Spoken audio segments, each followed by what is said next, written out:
ወወልድ ወመንፈስ ቅዱስ አሐዱ አምላክ። ስንክሳር ንዕለት 16 ግንቦት። በዛ ዕለት እዚኣ እቲ ምሉእ ጥበብ ዝኾነ በዓል ኢየሩሳሌም ኢያሱ ወዲ ሲራክ ወዲ አልዓዛር ዓረፈ።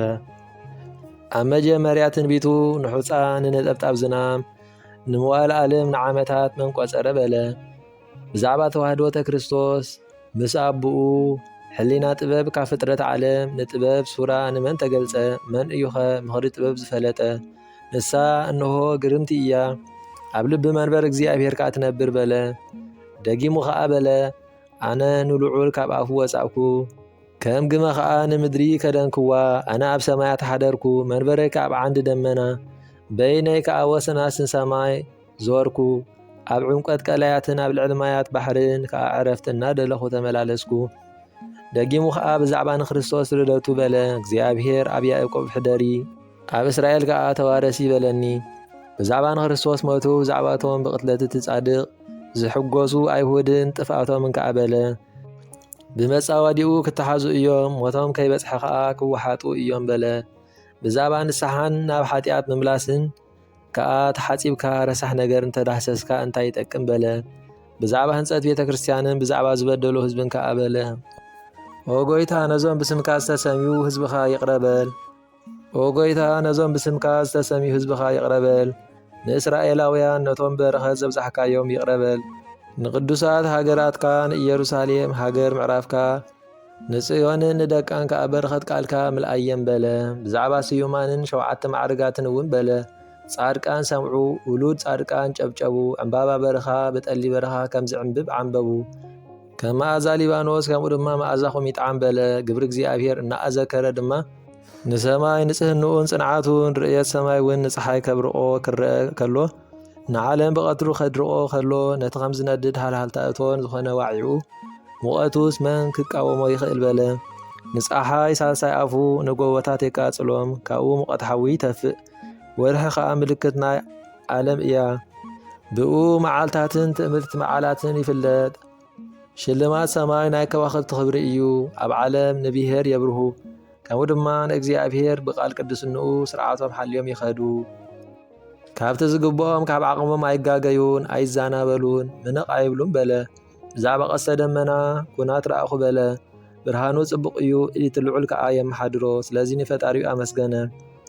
ብዛዕባ በረድን በርቅን ከዓ በለ። በቲ ናቱ ትእዛዝ በረድ ይዘንም መብረቕ ይቕልጥፍ። ደመናታት ከዓ ብቓሉ ከም ኣዕዋፍ ይነፍራ። ብፍቓዱ ምብራቓዊ ንፋስ ይነፍስ በለ። እቲ ምብርታ ድምፁ ከዓ ንምድሪ የፍርሓ። እቲ ምዕራባዊ ኣውሎ ንፋስ ንነፍሲ ጨባብጣ።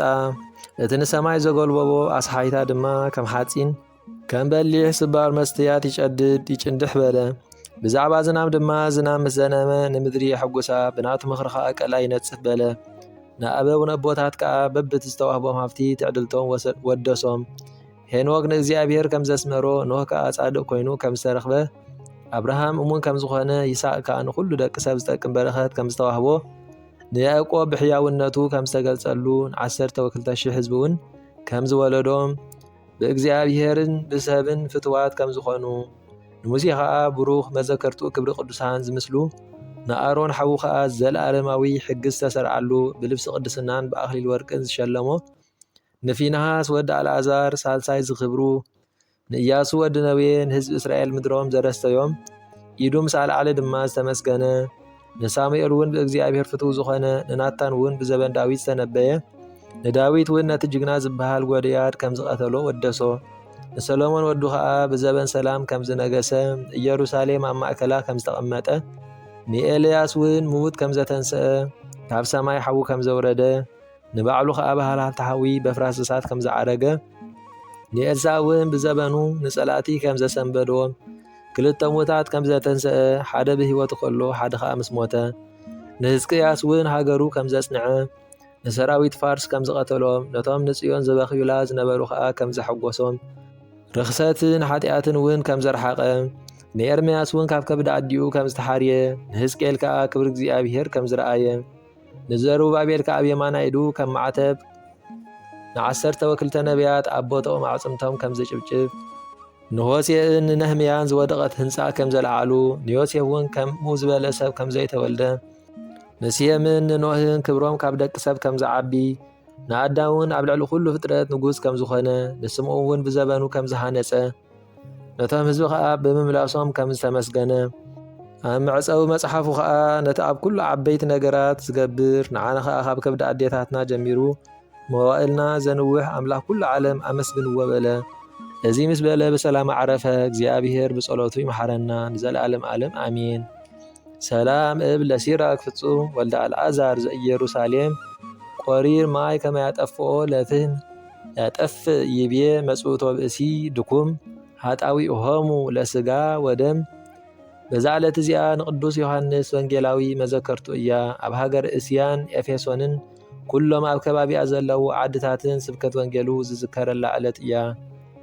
ብዛዕባ እቲ ዝበፅሖ ሽግር ካብቶም ጣዖታት ዘምልኹ ክፉኣት ሰባት ኣብ ባሕሪ ናይ ምጥሓል ንሱ ንኩሎም ካብ ጌግኦም መሊሱ ናብ ፍልጠት እግዚኣብሔር ኣእተዎም። ብትምህርቲ እውን ጎይታና ብእዳው ዝገበሮ ተኣምራትን ካብ መፃወድያ ሰይጣን ኣድሓኖም። ምስ ዓበየ ወንጌል ፀሓፈሎም። መንፈስ ቅዱስ ድማ እቶም 3 ወንጌላውያን ዘትረፍዎ ክሳዕ ዝፅሕፍ ደፋፍኦ። ንወልዲ ዋህድ ህልውንኡ ብትስብእቱን በቲ ዘይቁፀር ተኣምራቱን ኣብ ቅዱስ ወንጌል ከም ዝተፃሕፈ ተዛረበ። ካብኡ ናብ ሰማያት ዓሪጉ ሰማያውያን ሰራዊትን ስርዓታቶምን ረአየ። ኣብኡ ቀለምሲስ ዝበሃል መፅሓፍ ከዓ ፀሓፈ።